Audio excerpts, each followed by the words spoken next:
Shalom bien-aimés dans le Seigneur, grande est notre joie de commencer une nouvelle semaine de méditation au pied du grand roi. Nous sommes le lundi 16 décembre 2024 et nous vous saluons au nom de notre Seigneur et Sauveur Jésus-Christ. Pour notre méditation de ce jour, la première de la semaine, nous allons lire un texte dans la première lettre de Pierre. 1 Pierre chapitre 1er, verset 17 dans la version Louis II. Voici ce que déclarent les Écritures.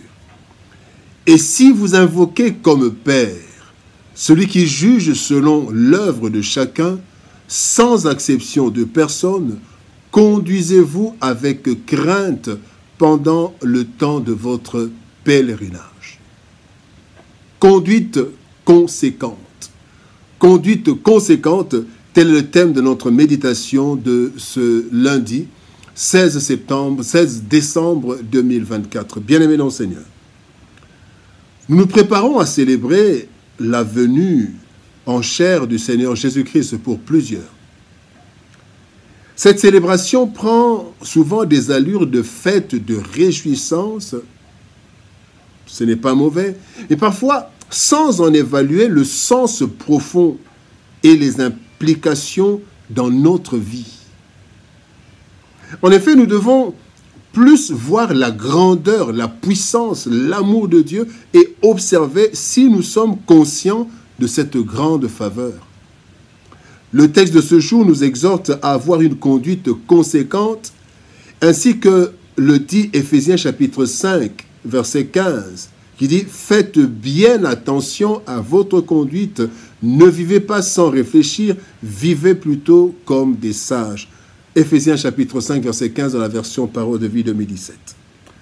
Ceci compte tenu principalement de la grandeur de notre Dieu ainsi que de la courte durée de notre vie avec les conséquences éternelles et parfois irréversibles. Voyons ce que le texte de ce jour nous transmet comme enseignement. Première leçon, premier enseignement, un Dieu redoutable. Dans Proverbe chapitre 15, verset 3, la Bible dit « Les yeux de l'Éternel sont en tout lieu, observant les méchants et les bons. » Bien-aimés dans le Seigneur, Dieu a envoyé son Fils unique dans le monde, par amour, en visant le salut de l'humanité. Cependant, nous oublions souvent que ce Dieu d'amour est aussi un feu dévorant. La Bible dit dans Hébreux chapitre 12, verset 28-29, « Montrons notre reconnaissance en rendant à Dieu un culte qui lui soit agréable, avec piété et avec crainte, car notre Dieu est aussi un feu dévorant. » Bien-aimé dans le Seigneur, Siméon, qui avait reçu la promesse de ne pas mourir avant la venue du Christ en chair, eh bien, il dit ceci à propos du Christ dans Luc chapitre 2, verset 34. Il a dit « Voici cet enfant est destiné à amener la chute et le relèvement de plusieurs en Israël et à devenir un signe qui provoquera la contradiction. » La fête de nativité, bien-aimés, ne doit pas seulement nous montrer l'amour de Dieu, mais aussi sa toute-puissance et la sanction qui tombera sur les méchants qui refusent de croire et marcher selon Dieu. Il est écrit dans Marc chapitre 16, verset 16, « Celui qui ne croira pas sera condamné. » Dans Matthieu chapitre 7, verset 23, il est dit « Alors je leur dirai ouvertement, je ne vous ai jamais connu, retirez-vous de moi, vous qui commettez l'iniquité. » Bien-aimé dans le Seigneur, la colère de Dieu est lente, mais elle existe et, bien-aimé, il l'exerce. Deuxième leçon, une vie éphémère. Job chapitre 14, verset 1er nous dit « L'homme né de la femme, sa vie est courte, sans cesse agitée. » La vie ici-bas, bien-aimé, est éphémère, quelle qu'en soit la durée. Les années passent vite, nous vieillissons pour certains, et d'autres partent même dans leur jeune âge. Et ceux qui vivent longtemps, et ceux qui n'ont pas trouvé cette grâce de vivre longtemps, et pour tous, la durée d'une vie est incomparable à l'éternité. Nous devons donc faire tous nos efforts pour appliquer notre cœur à la sagesse en comptant bien le peu de temps que nous avons à vivre et ainsi 4 choses. 1. Recherchez la paix avec tous, selon qu'il est écrit dans Romains chapitre 12, verset 18. S'il est possible, autant que cela dépend de vous, soyez en paix avec tous les hommes.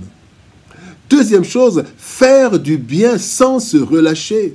Selon Galates chapitre 6, verset 9, ne nous lassons pas de faire le bien, car nous moissonnerons autant convenable si nous ne nous relâchons pas. Même dans la vie, dans l'au-delà, nous allons moissonner.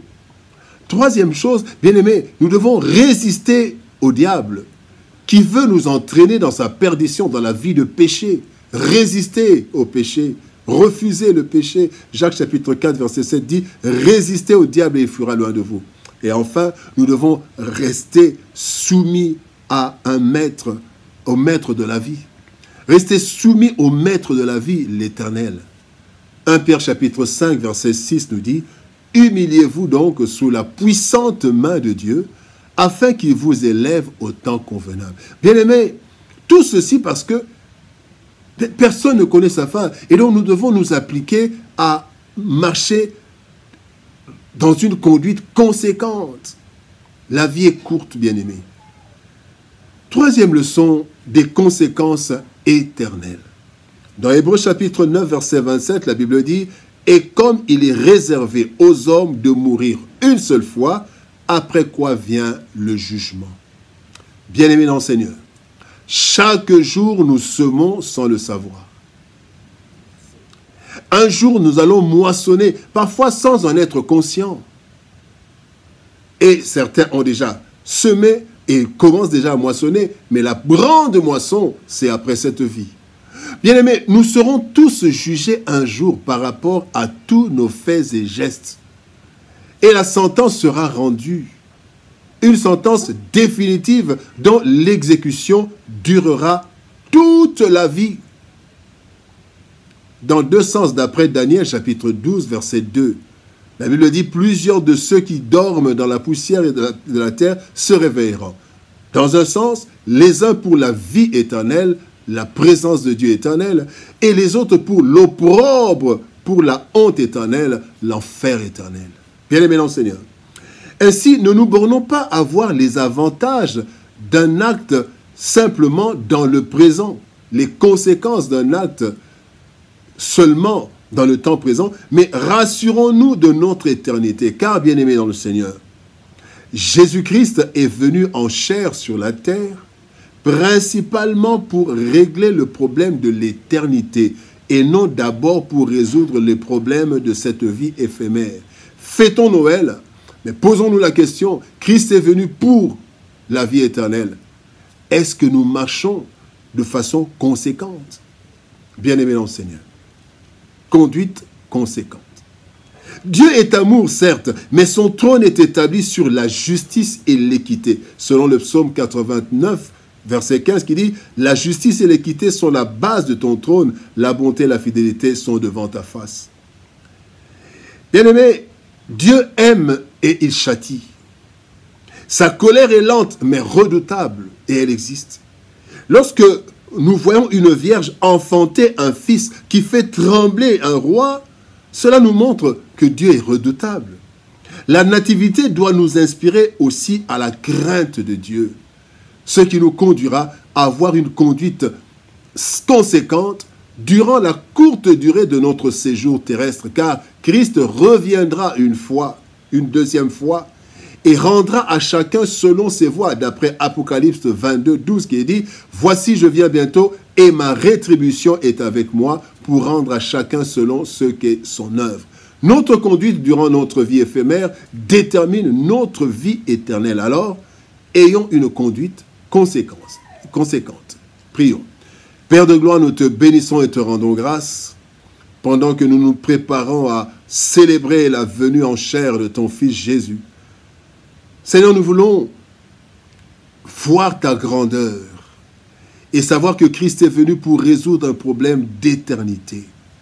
Ainsi, notre vie sur la terre doit être marquée par une conduite conséquente, car tu nous aimes, mais tu es juste et tu es redoutable. Aide-nous, Seigneur de gloire, à ne pas seulement voir ton amour, mais à voir aussi ta grandeur, ta puissance et ton caractère redoutable, et que nous puissions avoir une conduite conséquente.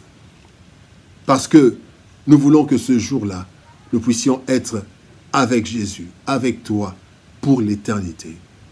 Bénis ta parole et bénis ton peuple. Au nom de Jésus-Christ, nous avons ainsi prié, Père. Amen. Bien-aimés dans le Seigneur, que Dieu nous bénisse. Shalom, au revoir, et par la grâce de Dieu, nous nous retrouvons demain pour une autre méditation au pied du grand roi. Shalom, au revoir, et par la grâce de Dieu, à demain.